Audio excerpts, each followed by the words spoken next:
Hello and welcome to SLiTHER number 65. Um, Today's SLiTHER will be formatted differently compared to previous SLiTHERs, as today we'll be hosting a DIC-inspired research talk featuring PUI faculty at different stages in their careers. Each presentation will be followed by a short Q&A, and today's speakers are Kyle Grice of DePaul University and Jacob Lutter of the University of Southern Indiana.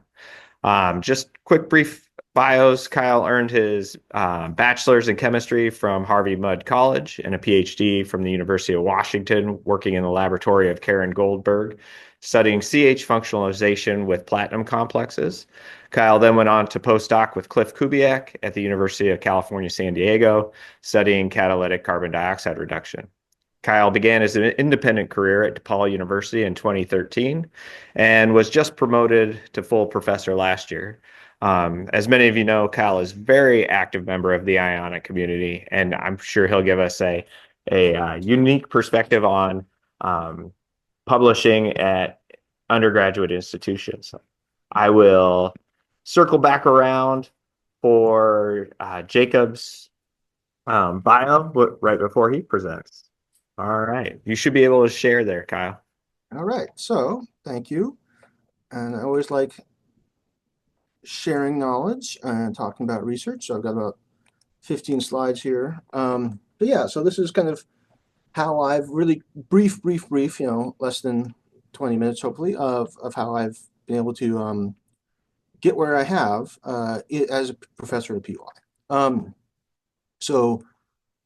If you want to get a hold of me, I'm Grice1 at DePaul.edu. I'm also on social media. You can easily find me a few different ways. Okay, there we go. So yeah, Matt already covered this, but I actually grew up in Washington State in Bainbridge Island, which is an island, yes, connected to Seattle with a ferry.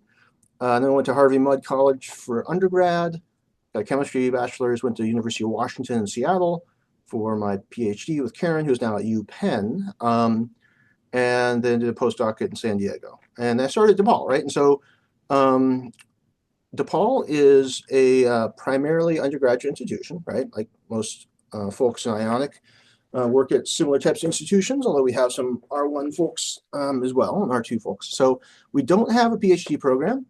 We do have PhD programs in psychology, I think, but that's about it. Maybe a few other small ones. We're private. We're undergraduate. We do have a very small master's program, but effectively, I don't think it changes our PUI focus. We have 13 tenure track faculty and a few non-tenure, like 2 now non-tenure track, and then adjuncts. We're on a quarter system, which is different than many schools. So we do 10-week quarters, 3 of them during the school year, and not to be confused with DePaul, which is another PUI, and that's in Indiana. If you ever come to Chicago, say hi. My work is kind of in the Lincoln Park area, which is near Lincoln Park Zoo and south of Wrigley Field. And then we also have a downtown campus called the Loop. So if you've ever been down in the Loop, so if you've ever been to the Loop and seen DePaul signs, that's not science. That's some other parts of the university. But we have 2 main campuses. Okay, so so when I started research, right, I knew that I wanted to be successful, right? And I wanted to do work primarily with undergraduates here, maybe a master's student here and there. And so my research areas were based on my previous experience. So the CO2 reduction stuff came from my research with in the Kubiak lab for my postdoc. My platinum chemistry stuff is still near and dear to my heart from my undergrad, my PhD. And then I've started branching out into other areas, green chemistry, bioinorganic chemistry. I went to a workshop, actually an ionic workshop in 2014 that really jump-started my work in this area, both teaching and research. Okay, so let's talk about research. So first of all, of course, this is part of Ionic, and Ionic has been immensely helpful for me, and I hope that other folks join. Because having a network is important, whatever your field is. Find a community, a network. Right, we're small and we have a strong focus on teaching. I teach 2 classes per quarter, but labs are half class. So I could be teaching a lecture in 2 labs, or 2 labs, or 4 labs, or 2 lectures, or some combination thereof. And that's only because I'm also tenure track, so I'm doing research. If you're not tenure track, you teach more. So we balance this, right? We have a lot of stuff that's going on. So the collaboration is really important. And also, of course, this is a SLiTHER, and I want to give a shout out to our previous SLiTHERs about we have someone getting jobs at PUIs if you're looking at that as well. Okay, so the first thing I would say is when you start, or even during the hiring process, find out the tenure and promotion requirements, because your publication record should be kind of like the way that you go up, one of the major parts of how you go up for promotion and tenure to associate and then also to full, right? And so every unit is different. So look at your unit guidelines. I needed 3 papers prior to tenure and then 4 more after tenure to go up for full. And so, be sure to check out the specifics so you're clear well in advance of what counts and what doesn't. And know that if you write a paper that doesn't count, it's still a good thing, but be sure that you've got those papers that count. So, and collaborations are usually okay or good. It's just to be sure to get letters from your collaborators about your role in those papers for your promotion and so on. So, what I realized, having worked with undergrads in both my PhD program, I mentored an undergrad, and also my postdoc, I mentored a couple undergrads, and so I know that they don't have much time, right, during the quarter, especially for here, and so, and I know they have a lot of stuff going on, right? A lot of students that do research, and at least for me, are pre-meds, and they're also doing all these other things, right? So I knew that I had to design projects to be amenable to having big time gaps, right? I couldn't be like, in grad school, like, okay, spend all day working on this and come in next day and do all day working on that, right? No, you've got a few hours here and there. I also knew that, one of the things that's really helped me is getting students early. Don't wait for them to get stuff in their classes that you need them to know. Teach that to them instead. So I get students in Gen Chem 1 if I can, which is the first quarter of 3. And I'll teach them the skills they'll need as they go. They'll see them in classes maybe later on, but I don't wait. The other thing is, right, if students are coming and going and we're, and don't have time and have to wait and then life gets busy during exams, I want to make sure everything is very stable, right? So it's not going to decompose while they're waiting between things. So primarily, I tried to find projects that had robust air-stable precursors or pre-catalysts, things that wouldn't decompose very much over time. There's still some stuff that's touchy, and you keep that in the fridge or freezer, but you want things that are bench stable. I did inherit a glove box, and I decided to say screw it and not use it, because despite doing lots and lots of glove box work in my PhD and postdoc, this one had no freezer, no oxygen sensor, no water sensor, and no solvents plumbed in. It was literally just a glove box. And so the time and energy it would take to get that back up and working, and also to deal with the lack of sensors and freezer would be significant. Another thing that I want to mention now, just because it's kind of a weird thing to think about, but when you write a paper in PUI and you submit reviews, then you get back for revisions, sometimes you don't have time to get the revisions done in time. It's okay to ask for extensions. It's also okay to just resubmit the freaking paper. It's not the end of the world, right? So things just go slower, the PUI. So you cannot think of it like an R1 environment. You're not working with PhD students. And so doing this, thinking about this ahead of time, really helped me kind of plan. And then the other thing is money and equipment, right? So like I had a small startup, and inherited a lot of stuff from the previous owner of that space. But I tried external funders, ACS-PRF. I recommend folks try that. If you haven't, you can do the first 3 years. Usually, I think ACS-PRF New Directions. Research Corps at the time, I could apply and then I couldn't. NIH, I tried a couple big ones, NSF, etc. But I have not had much luck. But the good news is, you don't need big grants. They're great, but if you get them, right, they really help. But unless it's specifically in your promotion and tenure guidelines that you need one, you don't. But even applying for them, you should include that information in any promotion and tenure to say, hey, here, I tried these things, right? So look for internal grants. Like if you need a couple, $1,000 here and there for equipment or supplies, or to pay students, there's often internal grants to do that. So that's been a huge way that I've been giving my students money. Often students will start by volunteering, and I tell them that. I tell them, hey, try it out for a few weeks. If you really don't like it and you leave, there's no harm, no foul, right? There's no no downside because they're not in the class, they're not being paid, and now that money's going to go away.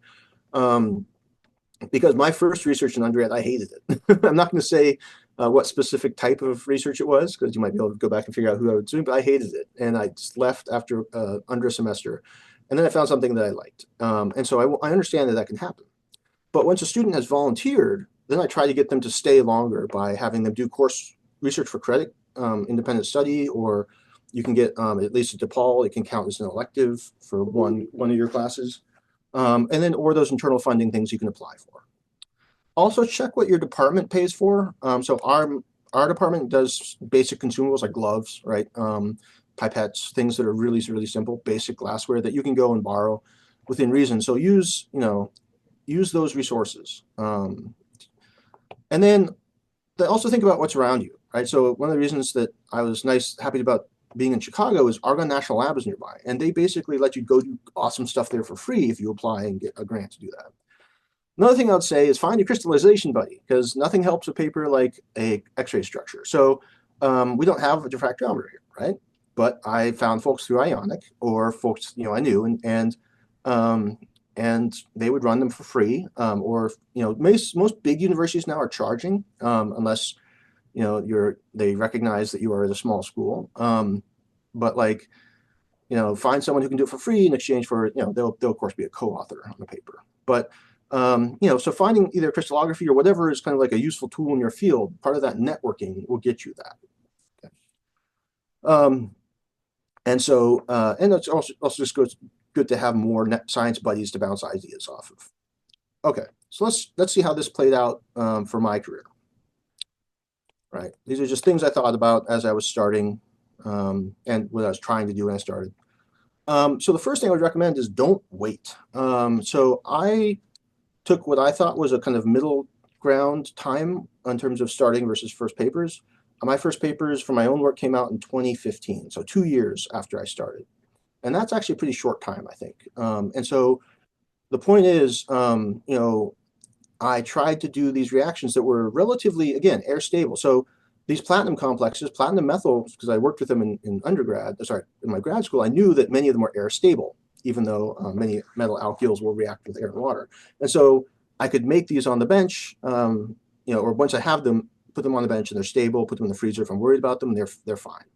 And then it was only after heating at high temperature in a J. Young style NMR tube that you see the cool reactivity and stuff. So we saw a CH activation, but it was unfortunately a cyclometallation, not what we were after, but it was so cool. And we got crystal structures and we made some new phosphines, phosphites and put them on platinum. So this was one of these papers where the crystallographer, right, and 2 students and I were co-authors. I had published some other stuff, but before then it was from old papers from my postdoc in grad school, but they didn't count for me. So they weren't, again, double check at your institution if old papers from your grad school and postdoc will count or not if you publish them while you're there. We also did other just simple reactions, right? So this is borohydride in water. And so I had been trying to catalyze the reduction of CO2 in water with metal catalysts, and I did a control experiment. And it turns out sodium borohydride by itself reacts with CO2 in water. And so we just studied that using NMR. You can do proton NMR, carbon NMR, boron 11 NMR, right, which is lots of fun. And I also, again, this is where I started collaborating more. As I reached out to my friend John Keith, who's a computational chemist, and his student Mitch did a bunch of calculations for us. And I knew him from my network of folks from when I was in my postdoc, right? So keep in touch with folks from your postdoc and grad school. There will be resources in the future. So that was 2015, right? And so I started 2013, so I had until about 18-ish, 19 to get 6 papers out, right? And so I did get there. Some of the other things, like simple systems. Try not doing a fancy, unless you're an organic synthesis person, like doing a fancy ligand synthesis is not what I was going to do. I could do simple ligand syntheses or commercial available stuff. And so it turns out there's still lots of things that are really simple, but just not well understood or studied. And so it turned out that I was looking in the literature and found some old papers that had kind of studied this and saw some weird things, and I didn't believe them. And so we redid it and re-examined it, and we found out some cool stuff. And so it turned out that even just commercially available hexacarbonyl starting materials, again, air and water stable, you can buy them in a bottle, are great catalysts for CO2 reduction versus the manganese and rhenium things you have to make and that have a non-innocent ligand on. So this was all primarily electrochemistry. So I had a potentiostat, I had acetonitrile and DMF, and my electrolyte and the metal things. And the hardest part was doing the bulk electrolysis and then using gas chromatographs to quantify the carbon monoxide. But it's doable. And so that was, once we had the electrochemistry set up, right, then we could start doing things like this. Once we had, the GC set up for bulk electrolysis, then you can start doing stuff like that. Like, so once you have a tool set up that works well, right, see if you can use that tool as much as possible. Find collaborators that can send you stuff, right? Don't try to do it alone. But this particular paper is just me and a student. All right. So speaking of tools, one of the tools I learned in my postdoc was IRSEC, and I thought it was awesome. Basically, you can take an IR of something as you oxidize or reduce it in solution, so you can observe what you form when you do a CV or a bulk electrolysis. And so you can compare these reactive intermediates with spectra from literature or DFT data, right, to understand the mechanism or what's going on. So this is cool because, again, I'm starting with things that are air and water stable precursors, and they're only become reactive or active when they apply a voltage, right? And this is something undergrads can do. I've trained undergrads to do IRSEC and had a great time with these. Roll your EChem cart over to the IR spectrometer, you put in your cell, and you go to town. These are commercially available. Now, if you want someone to do it, have me do it, but you can also buy them. So these are about $3,000, $3.5 maybe. Biologic sold one, and then the one I got was from Hartle in the UK, the University of Reading. And so it's basically just a liquid IR cell that has a platinum mesh electrode that you shine your IR beam through, and you're basically doing a little bulk electrolysis in that mesh and observing what you're forming, which is cool. So like you can just try it with all sorts of things, and it's really fun. And so this was something that led to a lot of papers for me. Because once I told people I could do it, and I did it, and it worked, other people were like, hey, can you do this for us? And I'm like, sure. And so this is the first time I think I did an IRCC collaboration. Alfredo Angelos Boza at University of Connecticut was making some interesting uranium compounds. And he had done a lot of the work, but they were trying to figure out the mechanism. And so we ran the IRCC and bulk electrolysis for them. And so here's the IRCC of it. And so I and my student Caesar were co-authors with Alfredo and his PhD students, right? So again, collaboration can be a real good way of connecting. And we've continued this collaboration. This is another paper more recently from 2021. Lucy was my student, Caesar and Megan. And we found we can actually get methane, which we both of our labs, we confirmed we're not crazy that we were reducing CO2 to methane, which is really cool. But again, wouldn't have happened without collaboration. Again, so this, like I said, this IRCC helped me get a lot. So this is another one. Again, somebody else found out that, hey, I could do this. And so they sent me some compounds, and we did IRCC of them. Again, Lucy was the student on this. And then Lucy was a student who I got in Gen Chem 1, right? And I trained how to do stuff over the years. And by the time she was in her junior year, she could, knock stuff out no problem. She's now in med school, but I think she's graduated med school.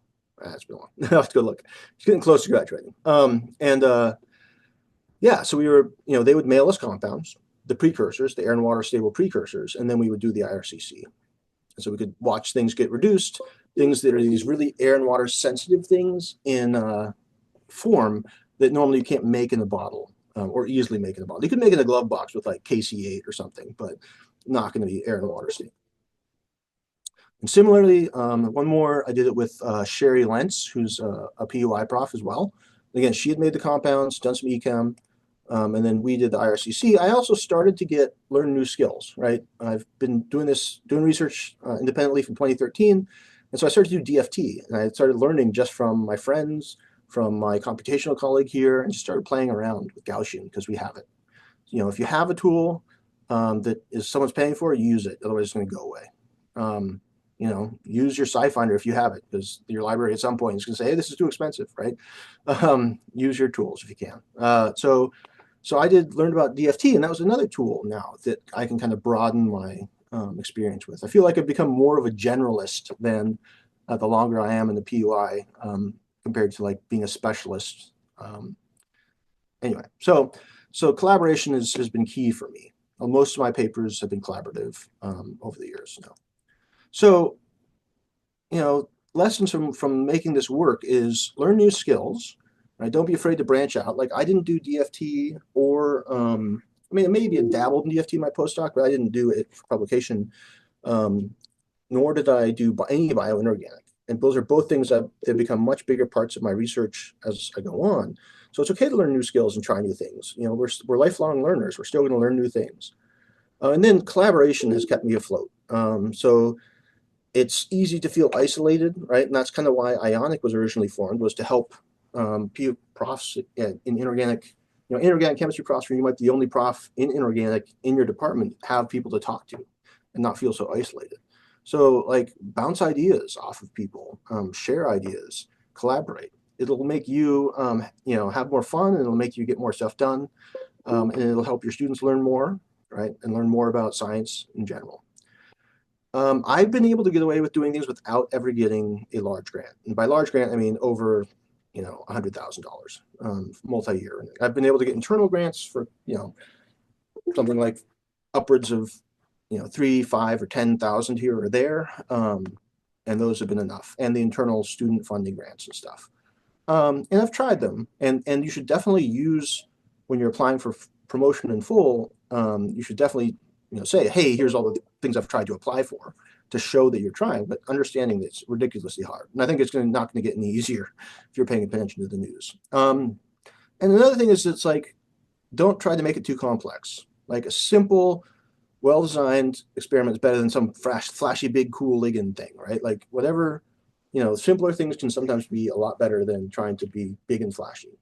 And it was, we help, when I teach the students and work with them along, I'm showing them as we go, and I'm saying, okay, here's, I don't expect them to know like ahead of time, right? But I'm teaching them as we go, like, okay, so when you do the CV under argon and then under CO2, we're looking for a change. What might that mean if we saw more electrons flowing under CO2 versus argon? And then we talk about it, and it's, okay, well, the electrons are going to the CO2, so there's catalysis happening. So that tells us it is a catalyst, potentially, right? And things like that. So, so I teach, for me, research is a lot of teaching too. You're teaching your students about research.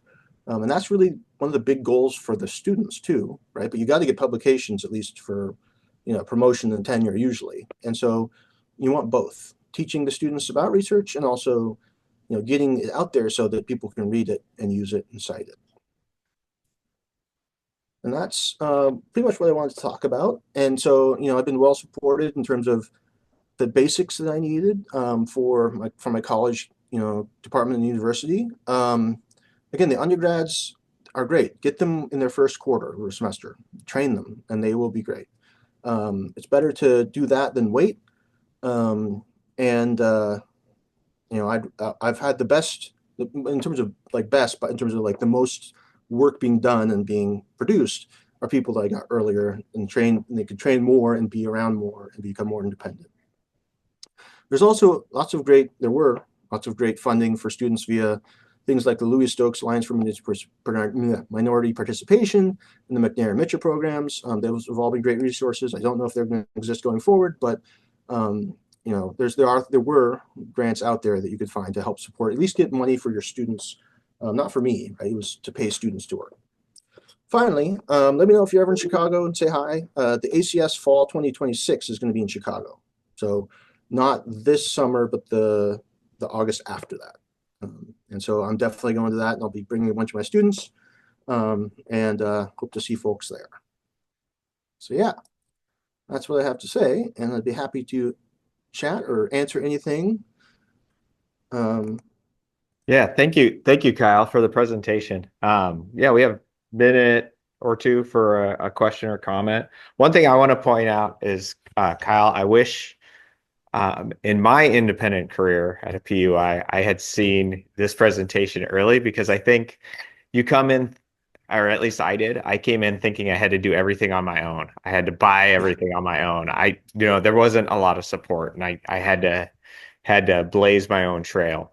Yeah. But I think you outlined a lot of really good points in terms of leveraging the assets that are there. So Yeah, and I I did really like certainly that. blaze my own trail in that nobody else was doing the stuff I was doing Yeah. and the style I was doing and the way I was thinking. But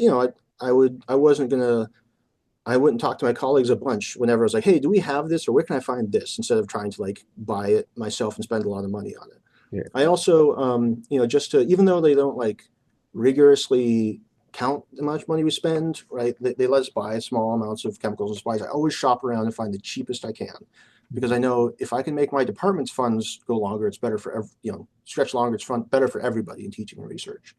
Um, so yeah, so and then like things like Argonne, where it's free to go if you get the approval, and then it's super fun for the students to go do beam time, and then I got one paper out of it.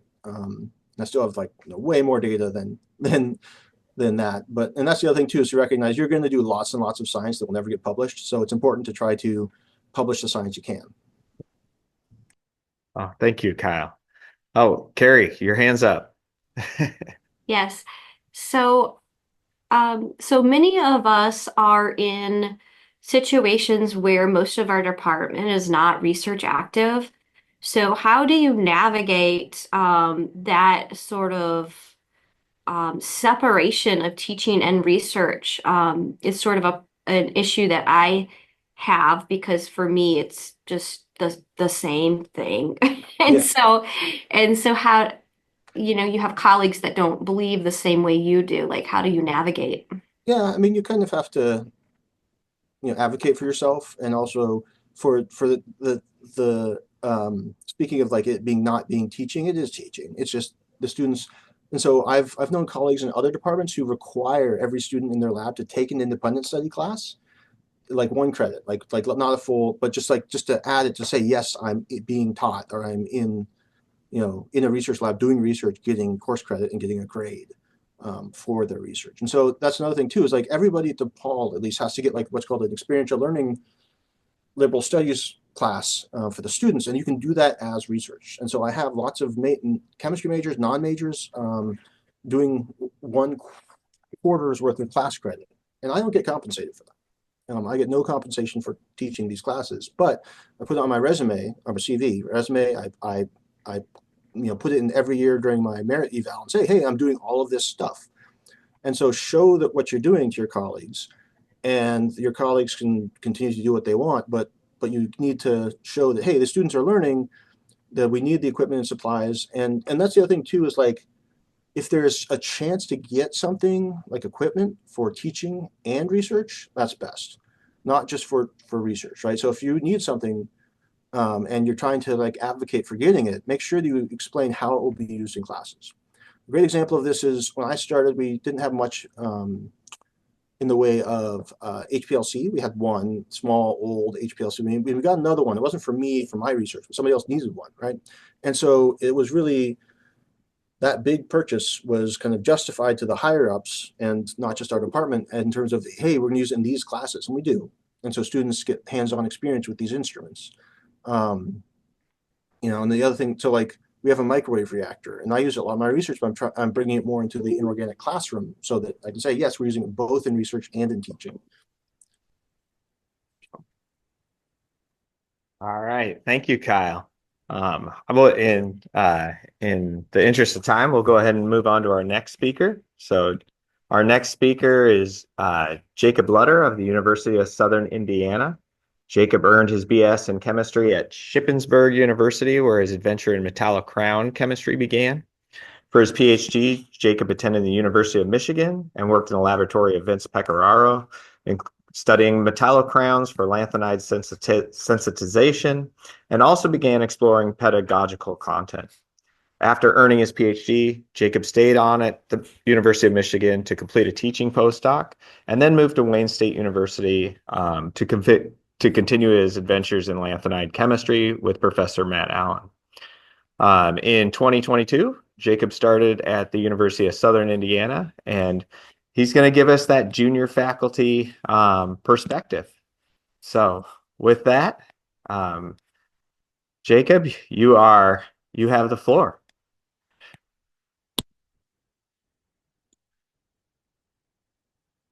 Let's see. I can't hear Jacob. Oh, yeah, there we go. I'm gonna unmute you. Okay, All right, there we now go. you should be able to hear me. Yeah, now we got you. Thank you, Matt. Yeah, good thing.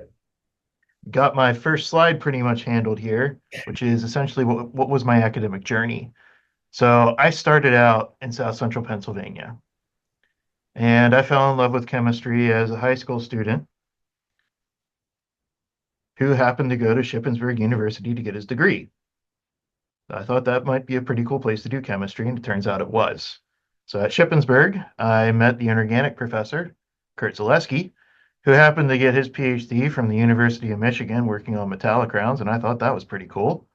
So even as an undergrad, I fell in love with the research space that I do now, which is still within the realm of metallic round chemistry.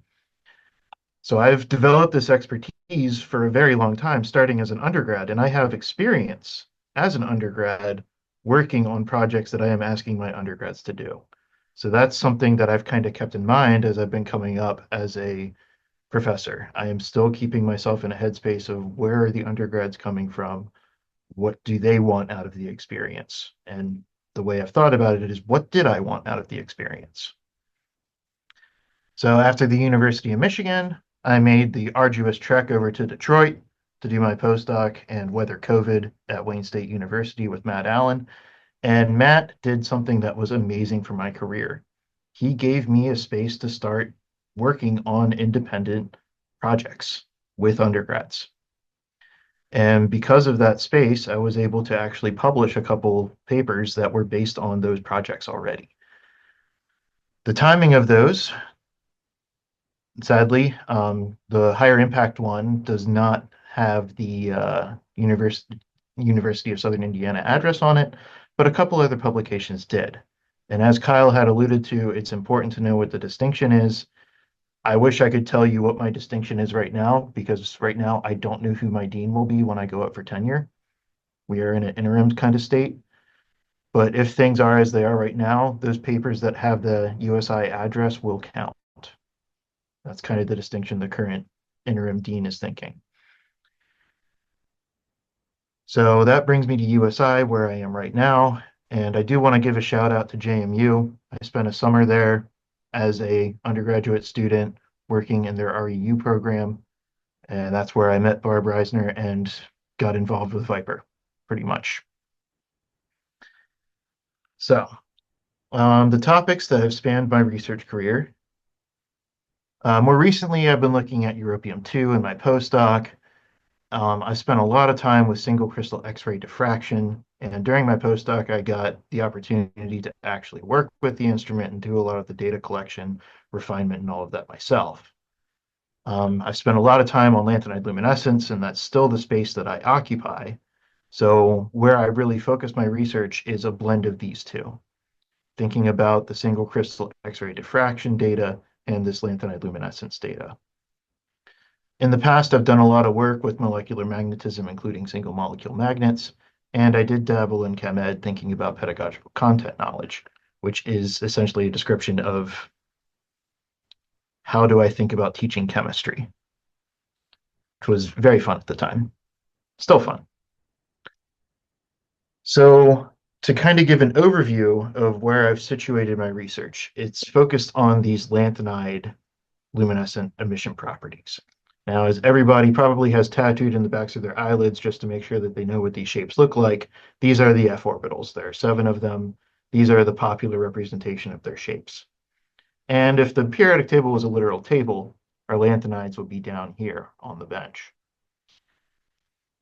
That's the space that I live in, a space that is not as well populated in terms of the research abroad, but is still gaining attention, gaining traction, and impactful.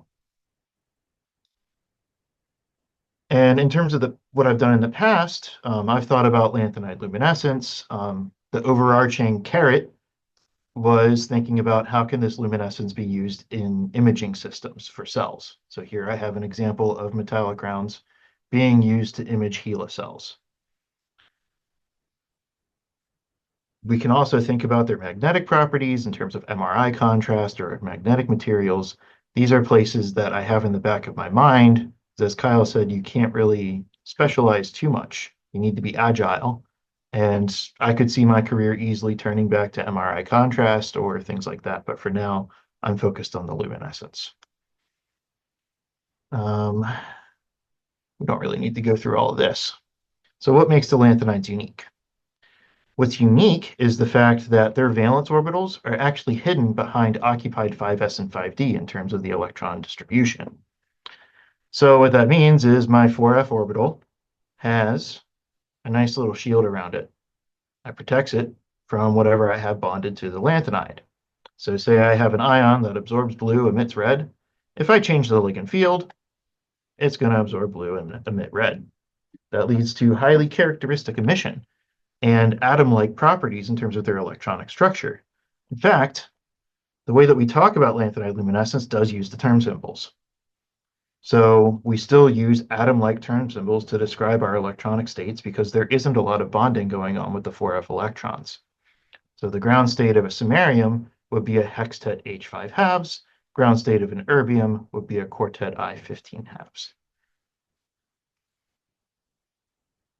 So what that means is this diagram is very reliable. I can focus on samarium, and I know what its electronic structure is going to look like regardless of the ligand environment I place around it. Same thing for erbium. I know what kind of electronic structure to expect and what transitions to expect. So what that means is that each of these ions have characteristic emission. And not only that, they are characteristic and narrow. So they're easy to find because you know where they are, and there isn't a wide range to find it. So it's harder to contaminate with other emissions that could be in the background. So for example, terbium will emit green, regardless of what ligands I throw on it. Erbium will emit in the near infrared, regardless of what ligands I throw at it. But what's unfortunate is that FF transitions are really hard to excite. On the back end, that means that they have a long lifetime. It's hard to go from that excited state back down to the ground state for the very same reason of having a spin parity forbidden transition. But you have to excite it in the first place. So we turn to what are called organic antenna chromophores. Organic compounds use a excitation mechanism that is much more absorbent. So what we do is we have our antenna absorb the light, transfer the energy to the lanthanide, allowing the lanthanide to emit instead. This allows us to overcome any kind of problems that have to do with absorbance towards our final luminescence intensity. And quantum yield is usually most affected as the ratio of photons emitted against those absorbed by the proximity of oscillators. Usually we're thinking about high energy bonds, the ones that are in the highest energy in your typical IR spectra, such as CH, OH, and NH bonds. They have overtones that can couple with an excited lanthanide, causing a non-radiative decay. So the scaffold that I use to include these antennae are my good old metallic rounds that I have known and loved for the past 13 years, almost at this point, even though I'm in my third year as a PUI faculty.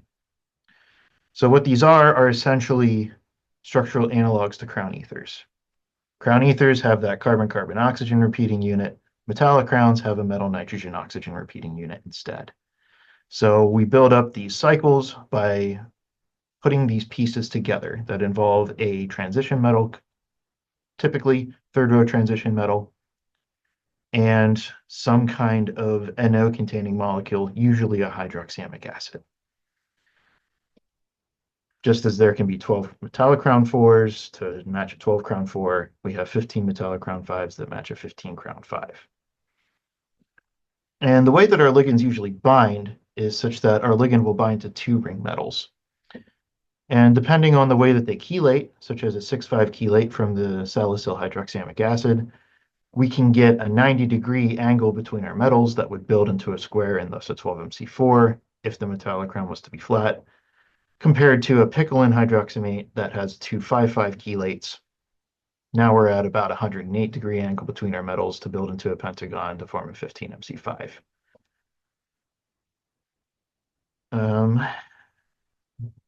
But why was this research so attractive to me, even as a professor at a PUI?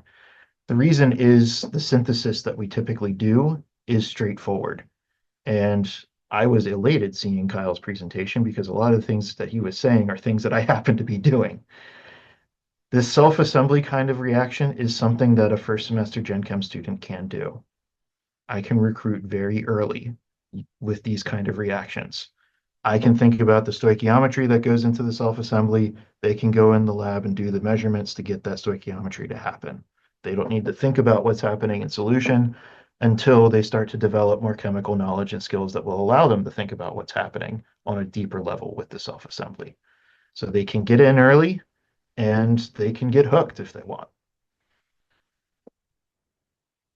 So what's nice with this self-assembly approach is if you have a structure, to some extent, you can also modulate it to tackle various hypotheses. So from this single 12MC4 that is built using gallium, salicyl hydroxamic acid, benzoate, and a lanthanide, I have 4 axes to play around with this structure. I can change the metal in the ring to a manganese to tackle more magnetic problems. I can change the carboxylic acid for reasons of stability of the complex.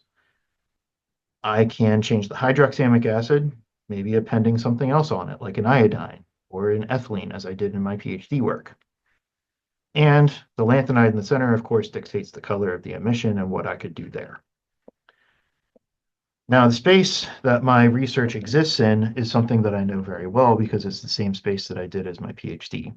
That sounds like a very risky proposition, but I am in constant contact with my PhD advisor about where he is going with his research and where I am going with my research. We collaborate very heavily to make sure that there isn't a lot of competition happening. We are very clear with each other in terms of what is happening. So where I'm situated is something that I know very well. I know that there are zinc-based scaffolds that do very well with lanthanide fluorescence, so emission from erbium, ytterbium, and neodymium. There are also gallium-based scaffolds that are highly versatile and more versatile with the lanthanides that they will sensitize. It's not restricted to lanthanide fluorescence. So there's reason to go after both kind of areas. So what I wanted to do is I wanted to bring the structural versatility of gallium compounds to the zinc structures. That was one of my motivations to start. That's the story that I sold on to students as well. So we're storytellers, we're professors. That's what gets them hooked. So the original idea was, well, these zinc metallic rounds typically use a 5,5 chelate ligand.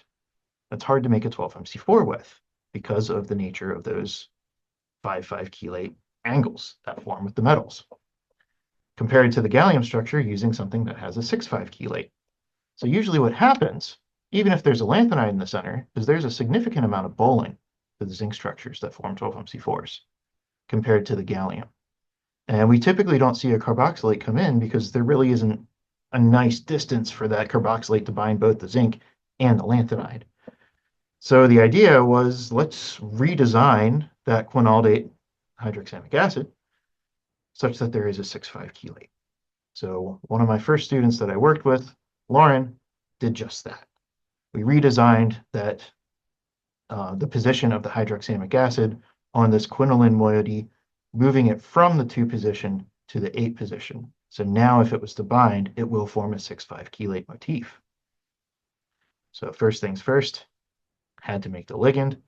Our initial attempts, I'll admit, are not something that we do anymore, as at first we were using thionyl chloride to make an in situ acid chloride to transform my carboxylic acid into an ester, and then that ester can be transformed into the hydroxamic acid using hydroxylamine.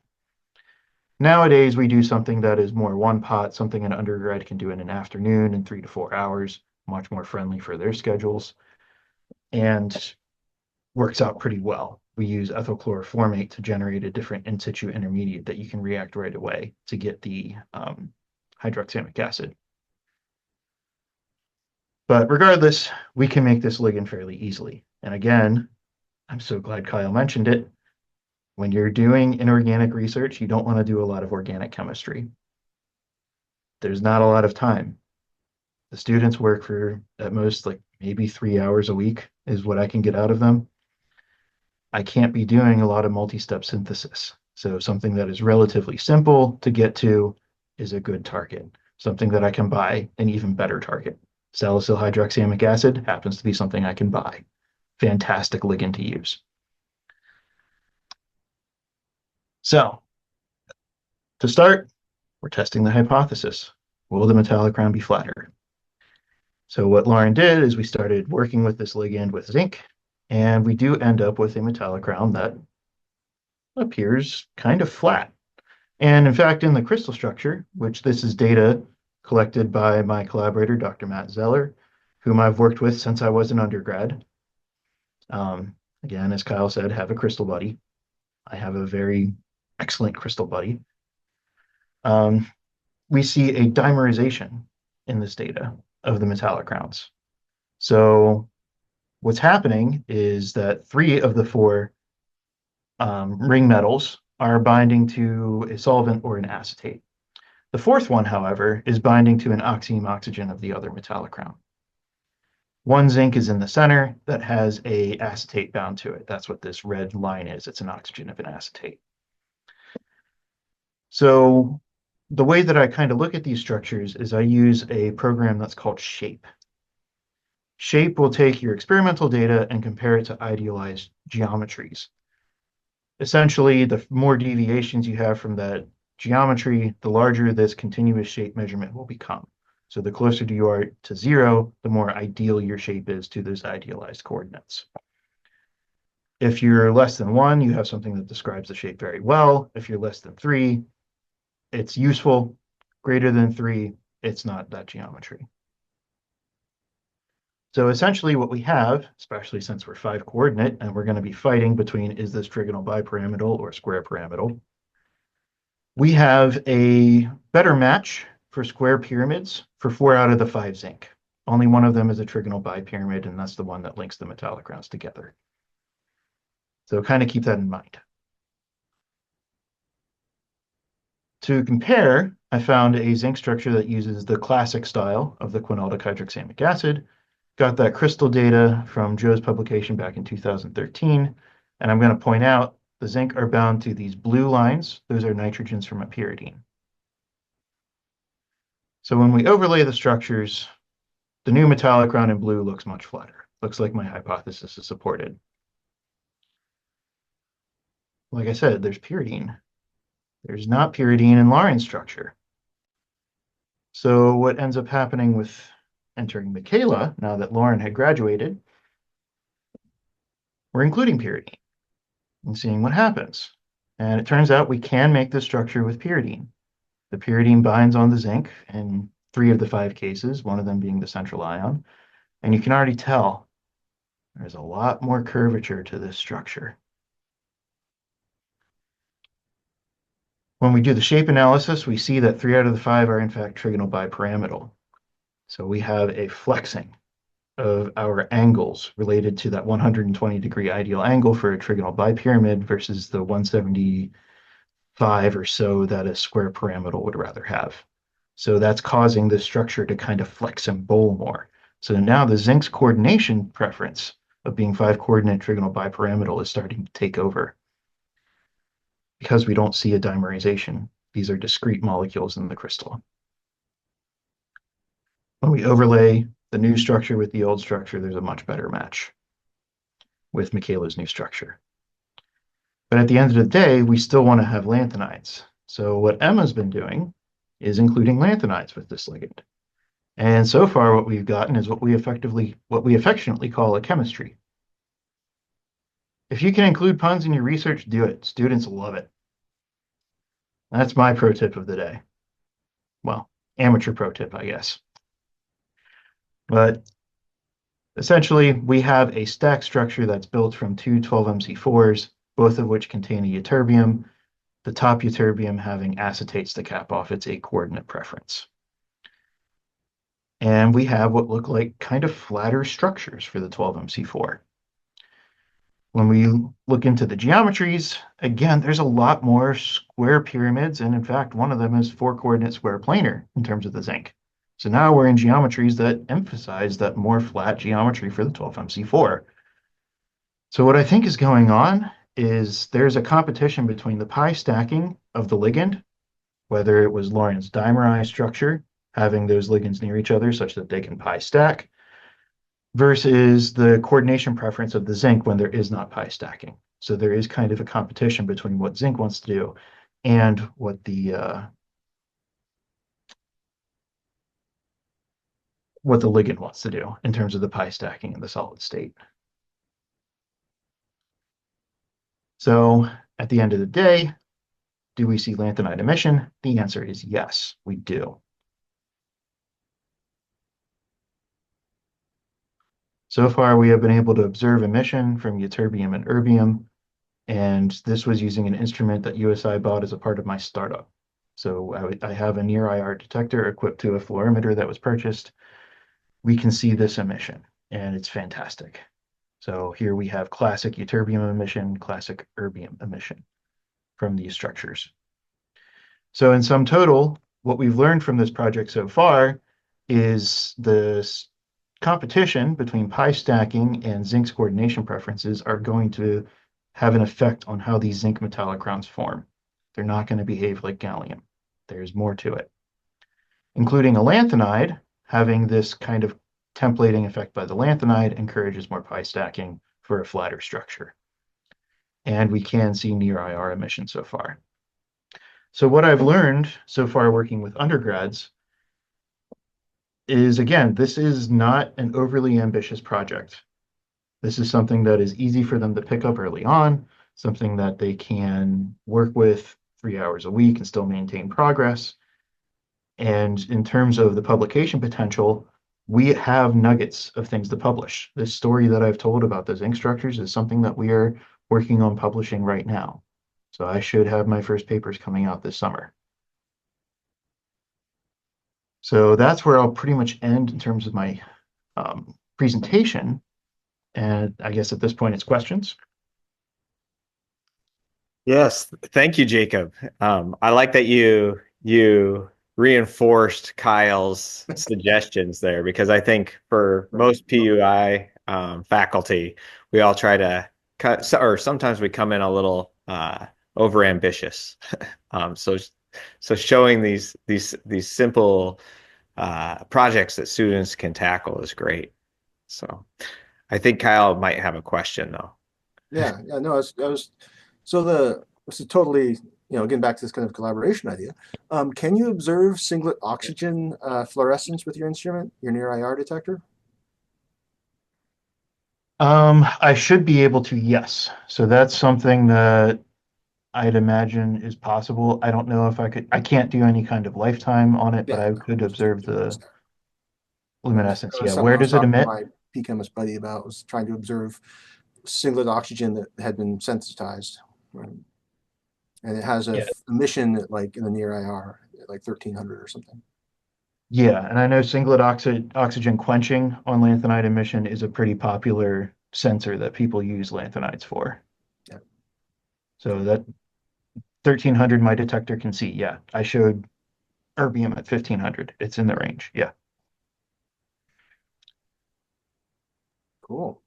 So for those dump and stir, are those like long crystallizations, or does it precipitate out and then you recrystallize? They're long crystallizations. If I could take my computer over into the lab easily, I would show you my crystal farm. One of my hoods is dedicated to crystallization. I have 2 hoods in my lab space. One of them has jars upon jars upon jars of crystallization attempts. Yeah. Crystallizations are good things to do for, because you can start them and walk away. Yes. And periodically. And that's something I tell my students too. Is, hey, try. And some of these will crystallize within a week. The freshman that I have working with me right now, she's happened upon a project where that's the case. The juniors I have working with me and the compounds I've talked about, they're closer to 2 weeks or months for some of the compounds that I have not showed you. I have barely scratched the surface on structures that I've discovered since starting here. And again, that leads me to a point I want to make. When you're doing these projects, I was not going in being attached to the idea I had. I'm going to dig where the soil is softest. So the story that's developed is not necessarily in all projects I've gone after has been the idea that I started with. Oh yeah, totally. I think it's a common thing. Like I can't remember when, but recently I looked back at my proposals for for what I was going to do, and yeah, none of that worked, or I didn't do it, or did something totally different. Yeah, and I'll also mention, since I kind of had a research talk ready, this came out more like that, but this research was all sponsored by internal USI funding. I've had two $5,000 grants and two student collaboration grants that the university offers. Those student collaboration grants are $2,500. Carrie So had that's how I've been funding things so far, but I have gone after the ACS PRF. I'm in 2 days submitting a LEAPS MPS through the NSF. I'm trying. We'll see what happens, but Yeah. it's Just not going to trying sink or is swim good. me if I get them or not. There is internal support that will work. Carrie had a question. Yeah, more of a novice question because I'm sort of getting into the F blocks and I'm pretty blind when it comes to F blocks, so I'm wondering um so no matter the environment of the lanthanide, you said it will you have that luminescence, right? Or emission. So can you quantitate the lanthanides this way? And what's your lower limit? And and I ask very selfishly because I'm this is what I'm struggling with right now because I'm still trying to get my ICP up and running, and which would be the best way to do it. But if there's a spectroscopy way to do it, that would work too. So that is a more complex topic than I would have initially expected based on your question. I would say yes, it's possible if you know the quantum yield and you have an integrating sphere. If you have an integrating sphere, then you are measuring all of the light that's emitted. So you'll be able to quantitatively look at your intensity of the spectra and relate that to concentration, kind of like you would in absorbance. Hmm. Okay. That is definitely more complicated than I thought it would be. Yeah. Oh, So chemistry if is. you know the quantum yield in your system and you have an integrating sphere to make sure you're getting all the light, I would trust that Yeah. measurement pretty well. We do have an integrating sphere, but we don't have fluorescence. Do you You need have the integrating fluorescence? sphere on your Absorbance, yeah. yeah. Yeah, that's something I'm working on here. I'd like to get one on my fluorimeter, but for now, I have friends in French places. All right. And with that, I'd like to thank our presenters, Kyle and Jacob. Thank you very much for the presentation. And And if Thank anyone you for has the invitation, questions, Matt.